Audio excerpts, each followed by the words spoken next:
Assalamualaikum warahmatullahi wabarakatuh. Eh, saya Banu Raffi Kajendra dari Departemen Teknik Mesin 2021 Prodi Teknik Kapal Paralel akan menjelaskan tentang soal-soal UAS PT Perangkat Teknik Perkapalan.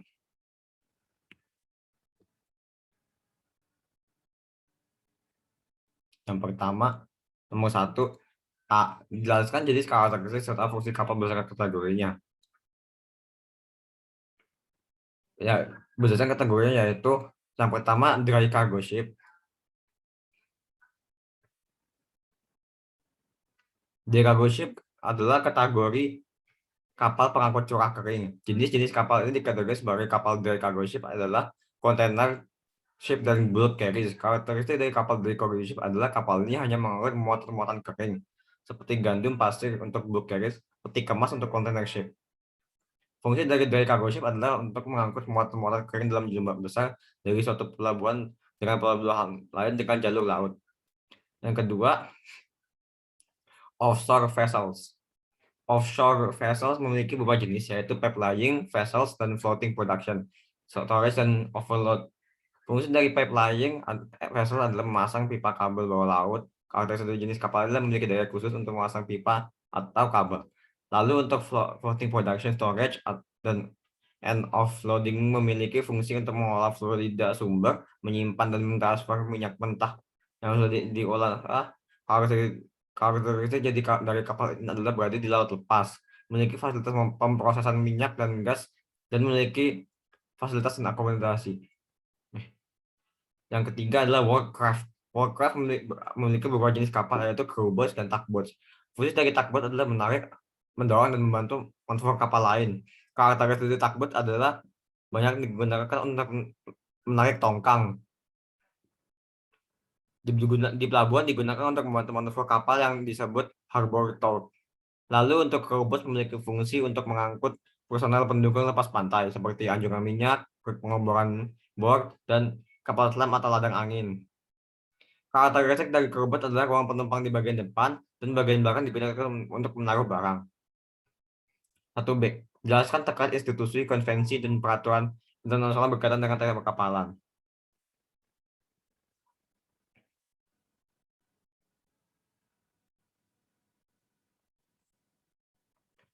Institusi pada perkapalan. Pada bidang perkapalan, institusi bagi dua, yaitu Biro Klasifikasi Sosialita, dan Badan Hukum atau Statutory Body. Biro Klasifikasi adalah lembaga swadaya masyarakat yang bertugas untuk merancang dan memelihara standar untuk pembangunan serta klasifikasi kapal dan bangunan lepas pantai. Contoh adalah IACS dan BKI. Dan Badan Hukum adalah lembaga independen pemerintah yang berwenang untuk mengesahkan undang-undang dan mengambil keputusan dalam bidang perkapalan atas nama negara. Contohnya IMO. Konvensi Perkapalan. United Nations Convention of Law Sea. Konvensi ini memuat ketentuan mengenai hak dan kewajiban negara terhadap wilayah teritorialnya, serta hukum untuk menentukan batas wilayah teritorial. Di samping itu, diatur pula mengenai hak negara terhadap laut bebas dan kewajiban untuk melindungi laut dari bahaya kerusakan. Pengaturan perkapalan. Peraturan yang berkaitan dengan pemerintah larangan bersangkutan dengan lingkungan maritim dalam arti yang luas dan mengurus tata tertib dalam masyarakat maritim, dan oleh karena itu harus ditaati. Yang kedua adalah 2A, jelaskan tahapan dalam perancangan kapal. Tahapan dalam perancangan kapal adalah proses dalam kompleks yang setiap tahapan harus dipenuhi agar dapat desain kapal yang baik. Tahapan ini digambarkan dengan desain spiral. Spiral design membagi seluruh proses menjadi 4 bagian, yaitu konsep desain, primary design, dan kontak desain, dan detail desain. Konsep desain atau konsep desain kapal adalah tahap lanjutan setelah adanya owner requirement. Konsep desain kapal ini adalah tugas atau misi desainer untuk mendefinisikan sebuah objek untuk memenuhi persyaratan misi dan mematuhi kendala atau permasalahan yang ada. Konsep bisa dibuat untuk menggunakan rumus pendekatan, kurva, atau pengalaman untuk membuat perkiraan-perkiraan awal yang bertujuan untuk mendapatkan estimasi biaya konstruksi, biaya permesinan kapal, dan biaya peralatan serta perlengkapan kapal. Hasil dari tahapan konsep desain ini umumnya merupakan gambar atau sketsa baik sebagian maupun lengkap. Yang kedua, primary design adalah tahapan kedua dalam proses desain. Primary design adalah usaha teknis yang lebih lanjut untuk memberikan lebih banyak detail pada konsep desain.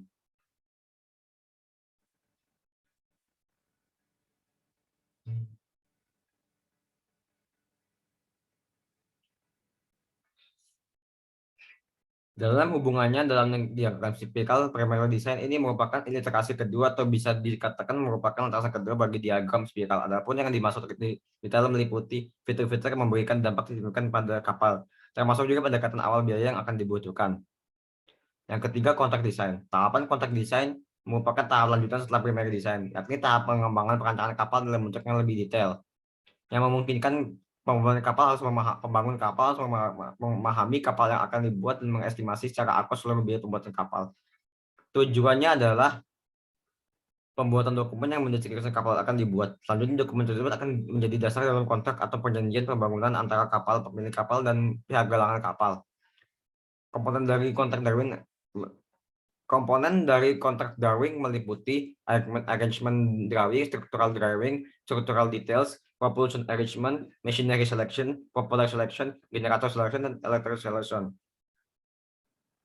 Komponen-komponen di atas tersebut, komponen itu juga bisa disebut dengan key plan drawing. Yang keempat adalah detail design. Detail design adalah tahapan terakhir yang mesin kapal. Pada tahap ini, hasil dari tahapan sebelumnya dikembangkan menjadi gambar kerja yang lebih detail.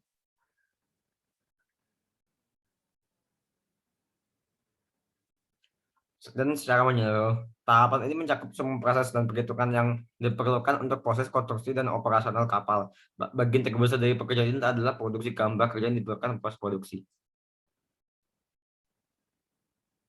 2B, jelaskan ukuran utama, koefisien benar, dan koefisien struktural kapal. Panjang kapal. Leg overall adalah yang pertama, leg overall adalah panjang kapal keseluruhan dari ujung bubut sampai ujung haluan.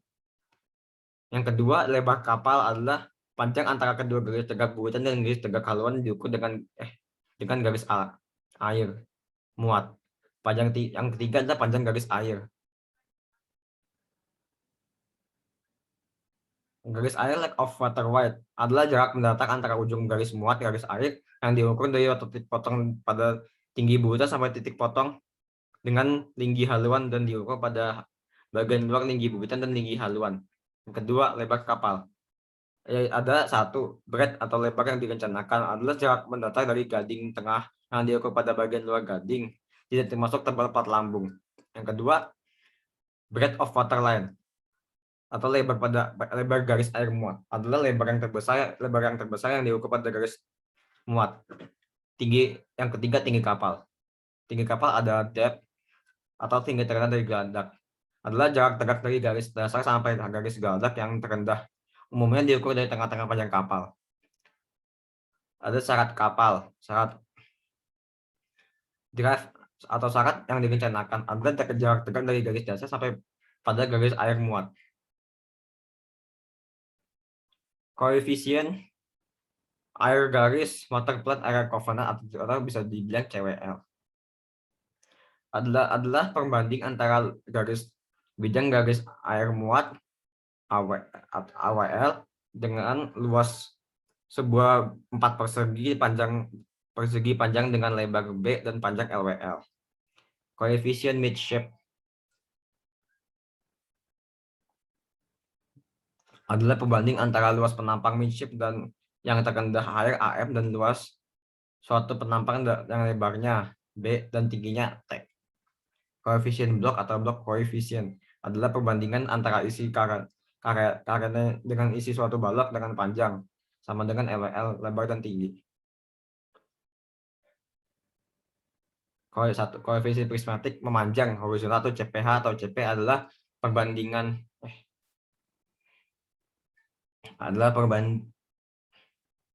perbandingan antara volume badan kapal yang ada di bawah permukaan air dengan volume sebuah prisma yang berpenampang AWL dengan tinggi T.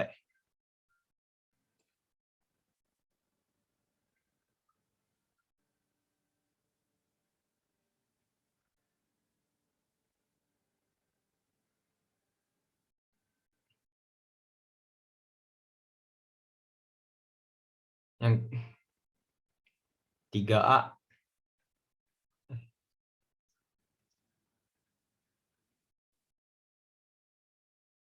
3A, jelaskan gaya fluida atau fluid force yang muncul akibat gerakan kapal.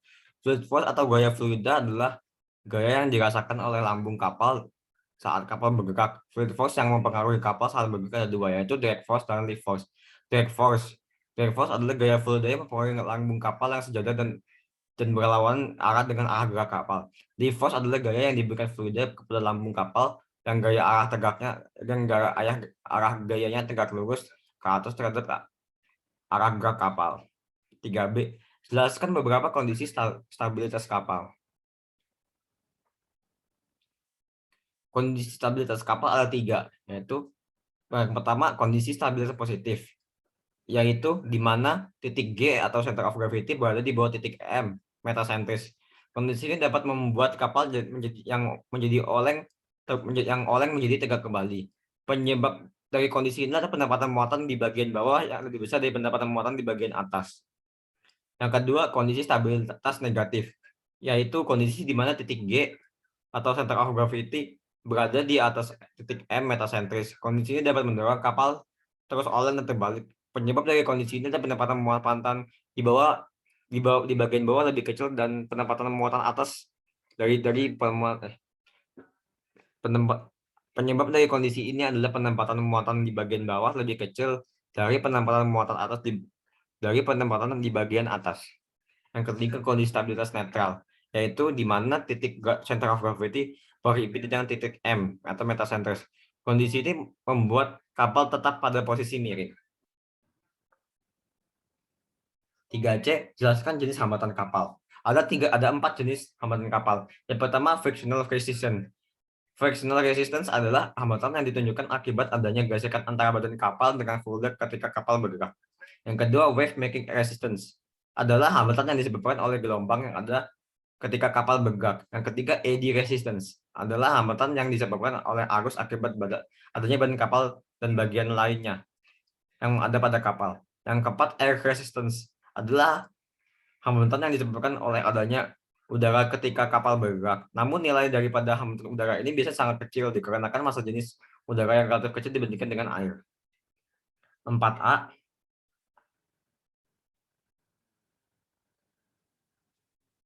4A, jelaskan secara umum perkiraan kalkulus daya mesin untuk pergerakan kapal. Secara umum, kapal yang bergerak di media air dengan kecepatan tertentu, maka kapal akan mengalami gaya hambat yang berlawanan dengan arah gerak kapal.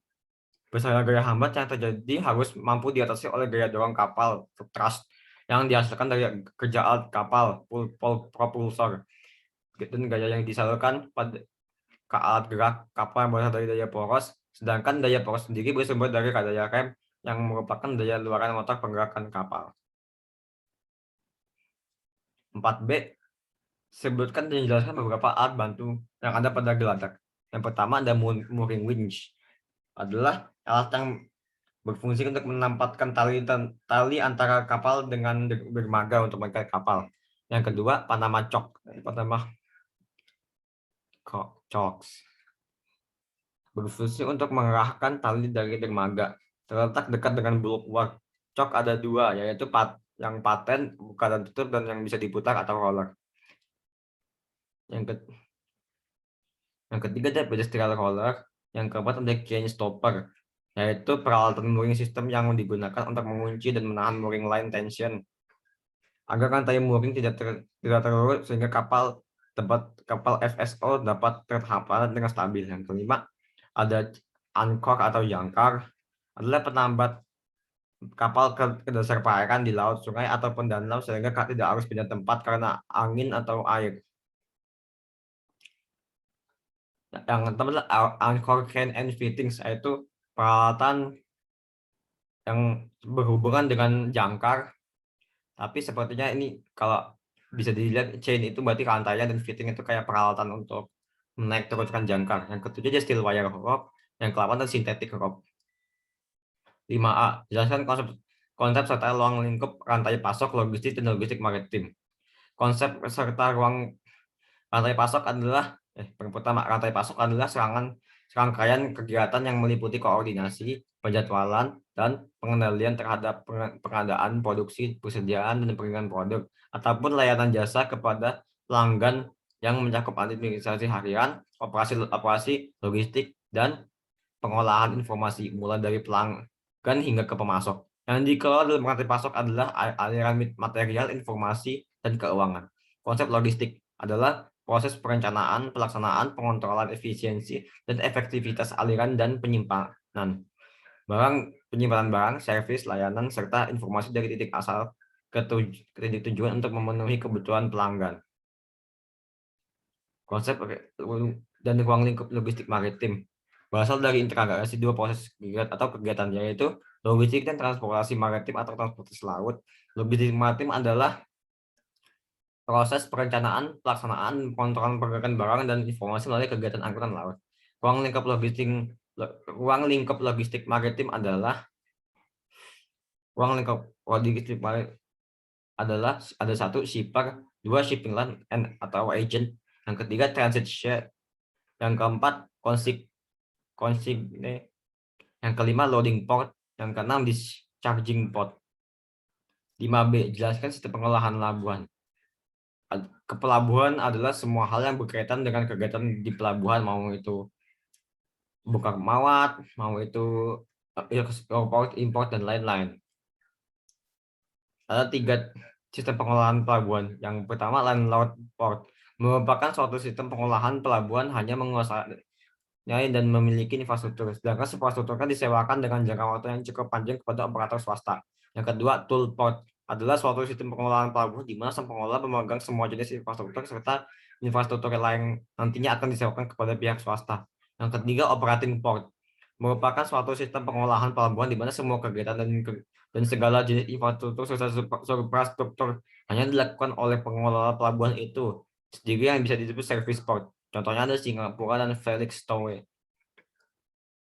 Mungkin itu saja yang bisa saya sampaikan. Kurang lebihnya mohon maaf, Kak, apabila ada kesalahan kata. Assalamualaikum warahmatullahi wabarakatuh. Terima kasih sudah mendengarkan penjelasan saya.